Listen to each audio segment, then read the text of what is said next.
I watched this video about the new Alexa, and it kind of triggered this.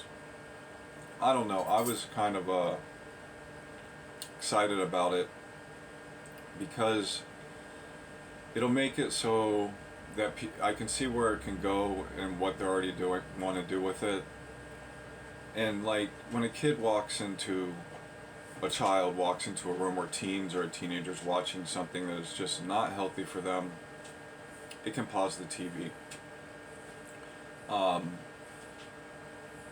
you know, it can stuff like that. But in this video, I'm going to talk about surveillance in a home, like private stuff, and publicly, and some stuff I think that I would like to see happen that would make the world a lot safer place.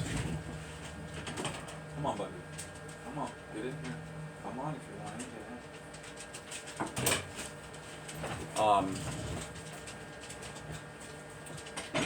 in. So with the private stuff,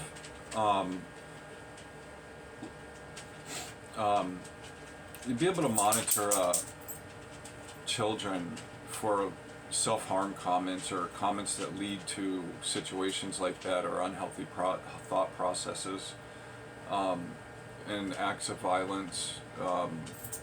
Comments can be monitored over time that will identify stuff like that. And I mean, like,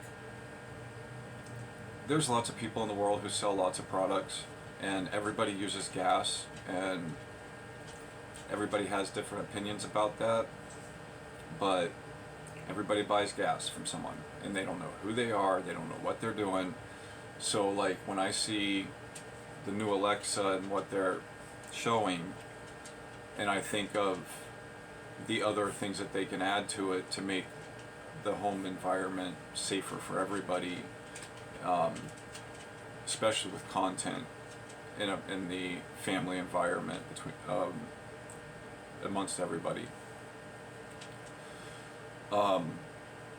Something else they could implement that into that is, Bluetooth logging, cars that drive by down the street log the RF sensor in it, for the transmission, tire pressure, and whatever else. Wi-Fi devices, any exploits that are known, it could scan for exploits that are known when people trying to maybe see if your security system will go down, like coming around and testing to make sure they can make your cameras mess up and take them down, and detect stuff like that. If they do go down because of an attack like that, obviously implement things to deal with that and alert people. Drones flying over your house, all of that, identify all that stuff. So I'm really, like, I have wanted to see like something like that can go in that direction actually be start happening, and I believe that what they're doing has the potential to be a huge help to parents, and a lot of other people in the world, because what goes on in a home doesn't just affect that home. What expires in a home between siblings and the content on the TV, who's allowed to be around what content. You see, that doesn't just affect you and your home, that actually affects the world.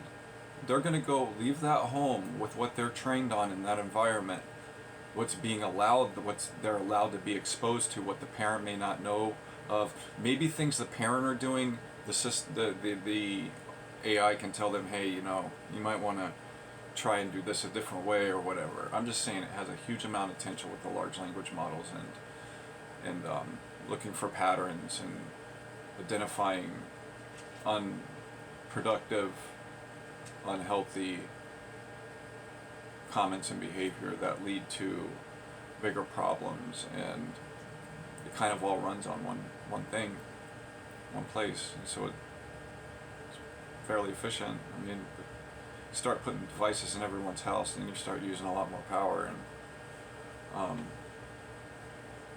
so I'm excited about that. It's not much yet, but I can see that it can go a lot of places, and I'm actually thankful that that might possibly be an option for some people out there. I think that, with the people buying insurance for their children who have money, and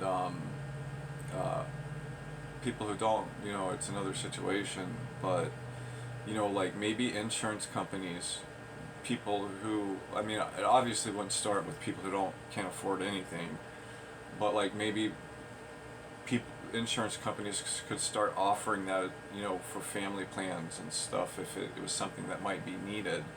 And like, I know people don't like to like it, but maybe them offering that assistance to a family with kids, for example,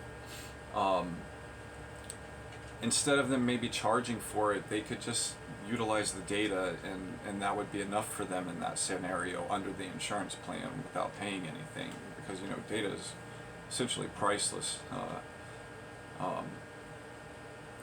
So you have to have a lot of people pay for insurance for their kids. I mean, if they could take it to the next level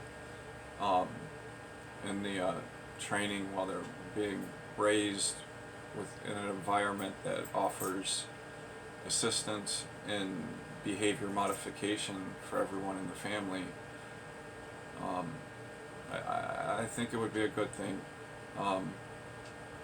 And like, when it comes to privacy though, people can go out and pay for, I don't know how much, let's say $5,000 to a data broker, and they can acquire all kinds of information on you, So that kind of leads me to my next thing, with public technology like that.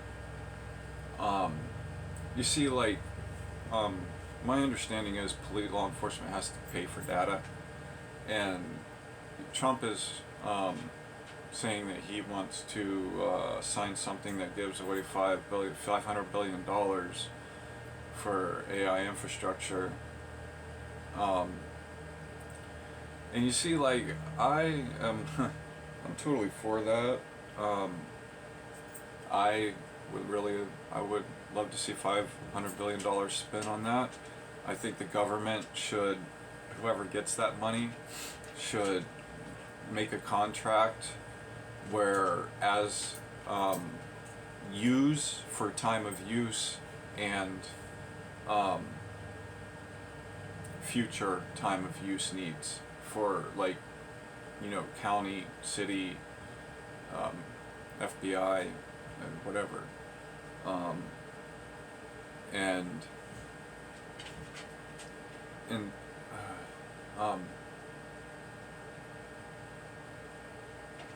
so secure time of use, and then what that time, so that could be used for on those levels is like, so like, I think that cities should have so much infrastructure locally, and sheriff and county and state, but there's like tasks where, like, maybe a local system could remove a lot of data that's not needed out of images, and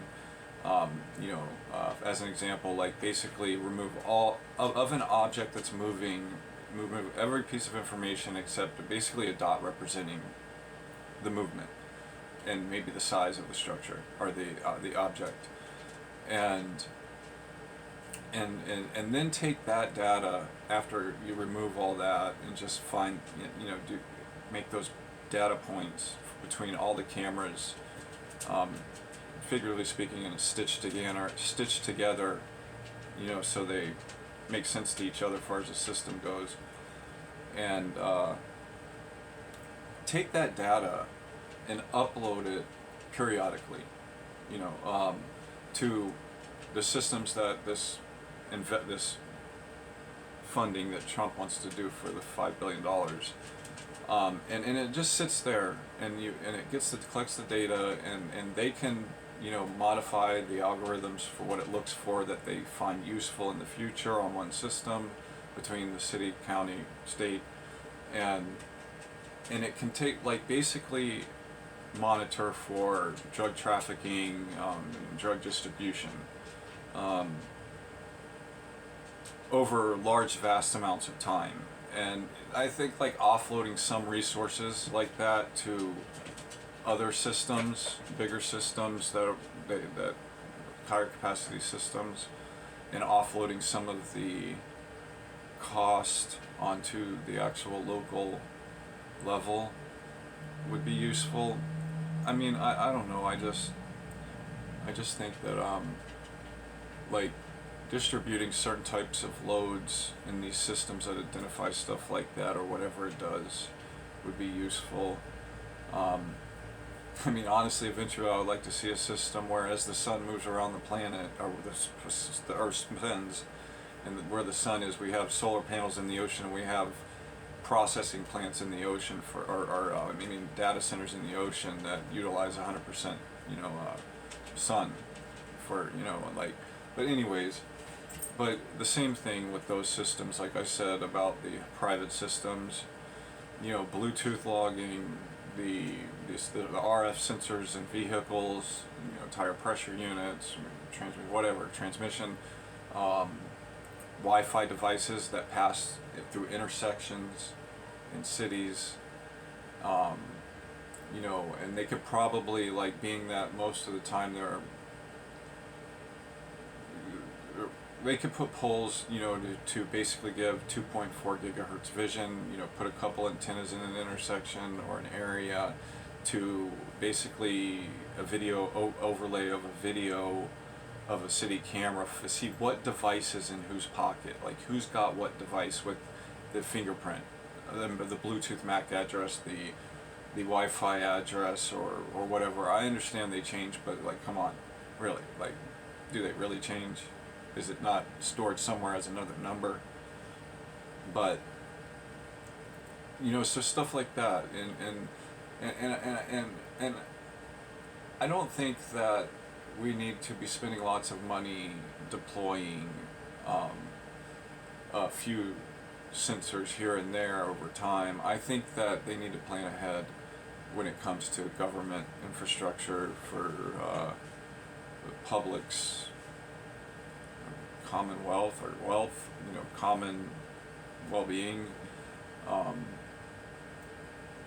I think they need to plan ahead in the data that they want to be able to log, basically, like I just said, and put all that in this stuff. Even if they can't utilize it at the moment, I think they need to be putting it in everything, if they already aren't. But, I don't know why I don't know what they're putting in this stuff at intersections, but what I do know is that cameras have consistently gone up, got turned off, let half the system fail, and then they just shut it off. And so I just don't know, like, if they're putting all that in there. I don't think they're putting all that in there. But if they aren't, start doing it, because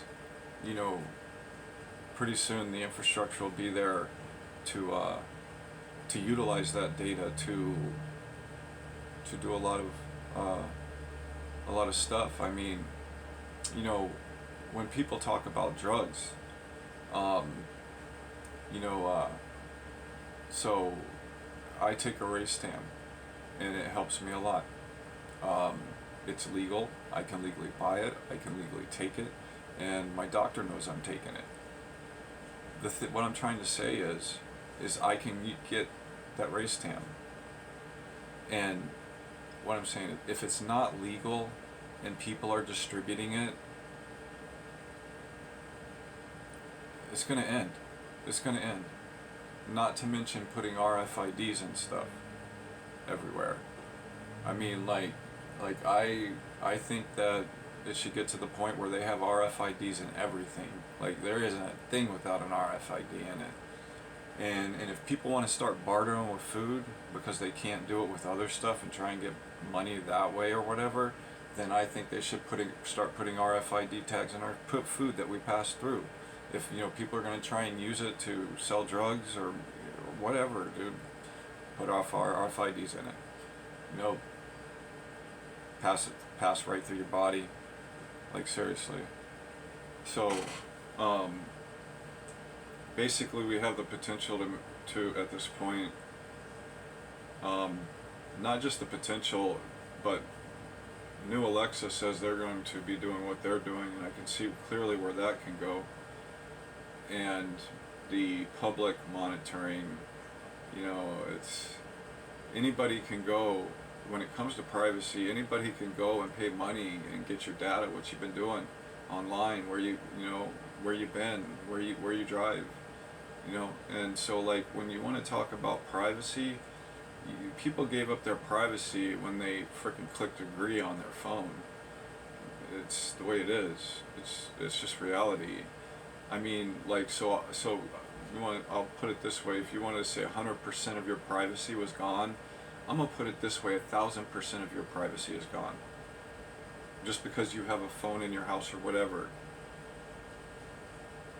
And then third-party company usage. Like, yeah, sure, maybe a company only agrees to do so much with your data, but what is another company out there that they're connected to that maybe you haven't read their privacy policy, or maybe you haven't read the 20 privacy policies of the 20 third-party freaking people they give their data to? Like seriously, so are you going to sit there and actually read like 30 different privacy policies of third-party information that they deal with? So all those different parties can collect all this different data at various things, pull it all together, and have a sum of everything. So when it comes to public privacy and people complaining about people recording them in public, or cameras in public at intersections, tags being logged when people go down the street, like, it's ridiculous. It's absurd. I think it's so absurd that the only reason that people complain about it really, when you get down to the nuts and bolts of it, is people who are doing illegal things, but mainly people who don't want someone getting a hold of an image of them going out with another woman besides their wife. That's really what I believe it's all about. Biggest part. Men don't want to get caught cheating on their woman, because God forbid someone hack into that system somehow and steal a bunch of footage, and next thing you know, you're paying them $100,000-$200,000 a year. I mean, what would be cheaper? Like, imagine the hacker could tune his price to, well, it's cheaper than getting a divorce, and could wind up in a lot of hairy situations.